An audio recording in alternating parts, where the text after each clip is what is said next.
जैसा कि मैंने आपको पिछली वीडियो में बताया कि मेरे फैमिली, मेरे घर वालों ने मुझे छोड़ दिया। अब मैं टोटली बिल्कुल तन्हा हो चुकी हूँ और यहाँ से मेरे पास कोई जॉब या खर्चे के लिए पैसे नहीं हैं, तो मैंने मदरसे में शिफ्ट किया था। एक बात जो मैं आप लोगों से कहना चाहूँगी कि अल्लाह पर यकीन रखें, अल्लाह पर तवक्कुल रखें, भरोसा रखें इस बात पर कि जो भी आपकी ज़िंदगी में हो रहा है वो सिर्फ और सिर्फ एक ही ज़ात है जिसकी मर्ज़ी और जिसकी हुकूमत है पूरी कायनात पे, हर ज़र्रे पे उन्हीं की मर्ज़ी से हो रहा है। जब ये यकीन आप में पैदा हो जाएगा तो जो सख्तियाँ आपकी ज़िंदगी में आएंगी ना, वो सख्ती भी इतनी सुकून से बीतेगी कि उसमें भी अपना ही मज़ा, अपनी ही खुशी होगी। मेरे साथ हुआ है। जब मेरे साथ हो सकता है, जो 24 साल एक गैर मजहब में थी और फिर इस्लाम में आई, जब मेरे साथ ऐसा हो सकता है तो यकीनन जो पैदा हुए हैं माशाअल्लाह, जिनको विरासत में दीन मिला है, आपके साथ भी होता होगा और हो सकता भी है अगर नहीं हुआ है। कमी हम में है। अगर हम बात करते हैं कि नहीं, मुझे अक्सर लोग कहते हैं कि प्लीज़ फातिमा आप हमारे लिए दुआ कीजिए। मैं बोलती हूँ आप क्यों नहीं दुआ करते हैं? नहीं, आप है ना अल्लाह के ज़्यादा करीब। मैं कैसे हूँ अल्लाह के ज़्यादा करीब? क्योंकि आपने इस्लाम कबूल किया। माशाअल्लाह, ये तो अल्लाह ने मुझ पे एहसान किया कि अल्लाह ताला ने मुझे इस्लाम से नवाजा, कि मुझे ईमान तोहफे में दिया। क्या होता अगर मुझे ईमान ना आया होता? क्या होता अगर मैंने ये ना जाना होता कि अल्लाह और उनके नबी हुजूर सल्लल्लाहु अलैहि वसल्लम और उनकी भेजी हुई किताबें ये सब क्या है? क्या होता अगर मैंने ये कभी समझा ही ना होता? आप सभी को अल्लाह ताला, या मुझे, आपको, हम सबको अल्लाह ताला बेपनाह मोहब्बत करते हैं। कमी कहाँ है? कमी हम में है। जो मेरे साथ में हैं, आस पड़ोस में लोग हैं, मैं देखती हूँ उनमें से कई हैं जो हर रोज़ तहज्जुद में उठते हैं माशाअल्लाह। कुछ हैं जो इतनी कुरान की तिलावत करते हैं कि पूछिए मत। कुछ हैं जो दिन रात सिर्फ दुरूद पढ़ते रहते हैं।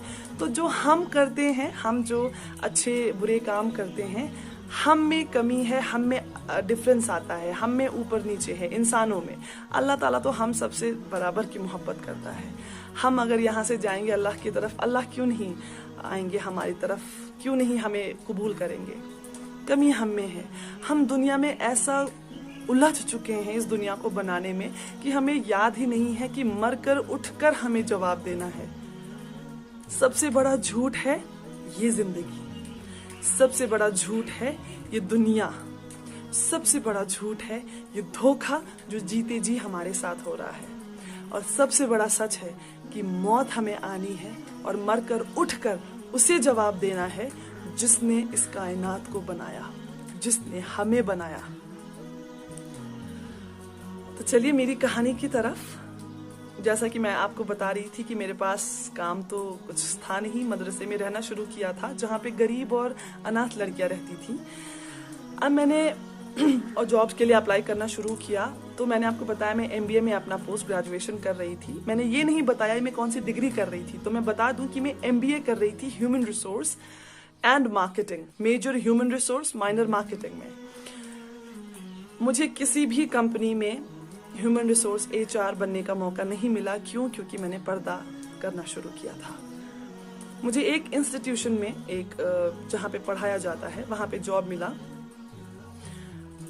माशाल्लाह सैलरी भी बहुत अच्छी थी, और क्योंकि मेरा डिमॉन्स्ट्रेशन जो पहले दिन हम देते हैं इंटरव्यू के दिन, वो बहुत अच्छा गया था, तो इसलिए मुझे तुरंत हायर कर लिया गया। अब 3 दिन के बाद मुझे दोबारा बुलाया गया ऑफिस में और कहा गया कि जो आपके बाकी साथी हैं ना, कलीग्स हैं, जो उनको आपके पहनावे से बड़ी दिक्कत है, तो अगर आप ये वेल जो आपका पर्दा है आप हटा देंगी तो आप आराम से काम कर सकती हैं और वो भी कंफर्टेबल हो जाएंगे।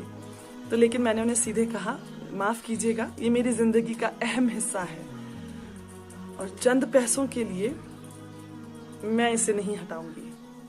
उन्होंने मुझे उसी वक्त काम से निकाल दिया। मैं निकली वहाँ से, यकीन मानिए मैंने इतना रोया है, इसलिए नहीं कि मुझे अल्लाह पे यकीन नहीं था। मैं सोच रही थी कितना बेबस है ये इंसान जिनको अल्लाह पे यकीन नहीं, कितना बेबस है ये इंसान जिन्होंने अल्लाह को जाना नहीं। क्या है ये इंस्टीट्यूट? अल्लाह ताला एक ज़लज़ला अगर लाए, क्या रह जाएगा इस दुनिया में? अगर वो क़यामत का सूर फूका जाए, क्या रह जाएगा इस दुनिया में? ये बड़ी बड़ी प्रॉपर्टीज, ये बड़ी बड़ी बिल्डिंग्स, बड़े बड़े बिजनेस, कुछ रह जाएगा? क्यों नहीं समझते हैं लोग, क्यों नहीं जानते हैं लोग कि अल्लाह एक अकेला वाहिद सच है जिसे हमें जवाब देना है।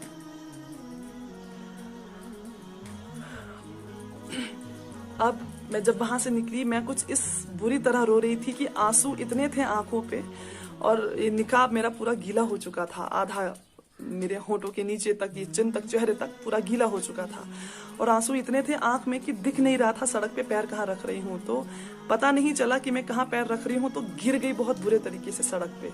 वो गिरना मुझे आज भी याद है। लेकिन यकीन मानिए, उस रब्बुल आलमीन पे अगर यकीन रखेंगे वो छोड़ेगा नहीं। रिज़्क की जिम्मेदारी उन्होंने खुद ली है, तो परेशान होने की जरूरत नहीं है। कुछ मेहनत करनी है, रिज़्क आप तक पहुंच जाएगा इंशाल्लाह। इसके बाद मुझे एक बहुत छोटा सा स्कूल था, बहुत छोटा सा, मुझे वहाँ पे जॉब मिली। इस्लामिक स्कूल था माशाल्लाह, पर्दा कर रही थी, 5 वक्त वहाँ नमाज पढ़ने का मौका मिल रहा था मुझे, दोपहर ज़ोहर, और अगर कभी लेट हो जाए तो असर का भी वहीं पे, तो नमाज पढ़ने का वक्त मिलता था वहाँ पे। तो ये तो बहुत ही खूबसूरत चीज़ हो गई मेरे लिए। 7,000 की सैलरी थी, और बेंगलोर ऐसा शहर है जो इंडिया में almost one of the most, जिसे कहा जाता है, एक बहुत ही ज़्यादा कॉस्टली सिटी है, बहुत महंगा शहर है।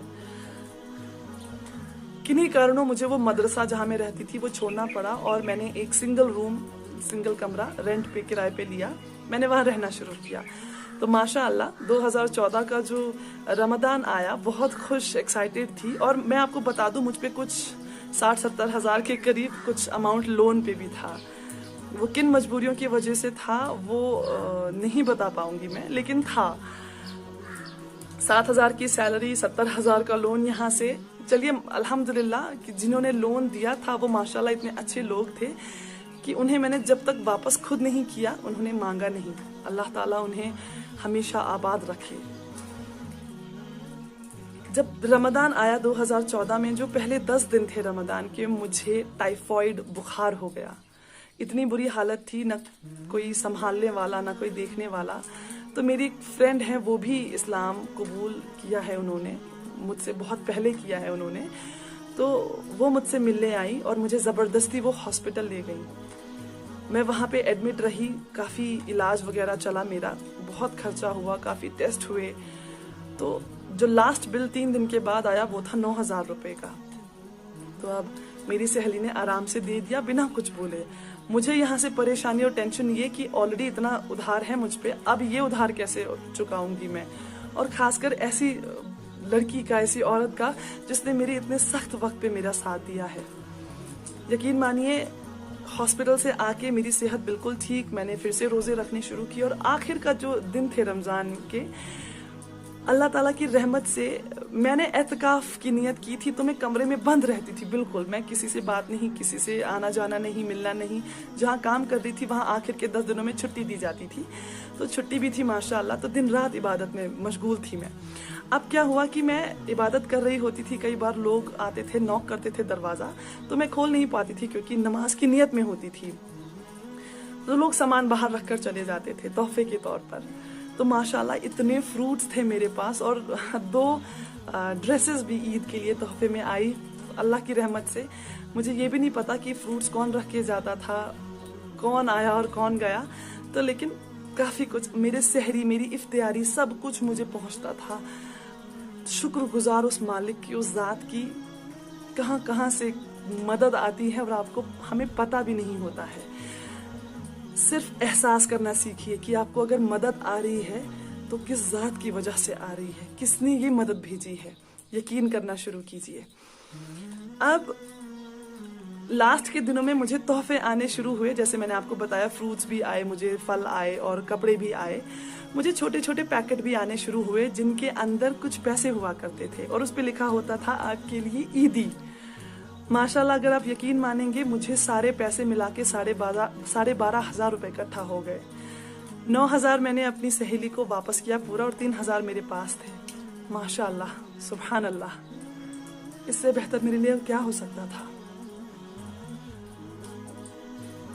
जब अल्लाह पे यकीन हो और पुख्ता यकीन हो, अल्लाह ऐसी ऐसी जगहों से मदद करता है, ऐसे ऐसे गैब से मदद होती है कि आपको समझ ही नहीं आएगा कि ये कैसे हो गया, ये तो नामुमकिन था, ये कैसे हो गया।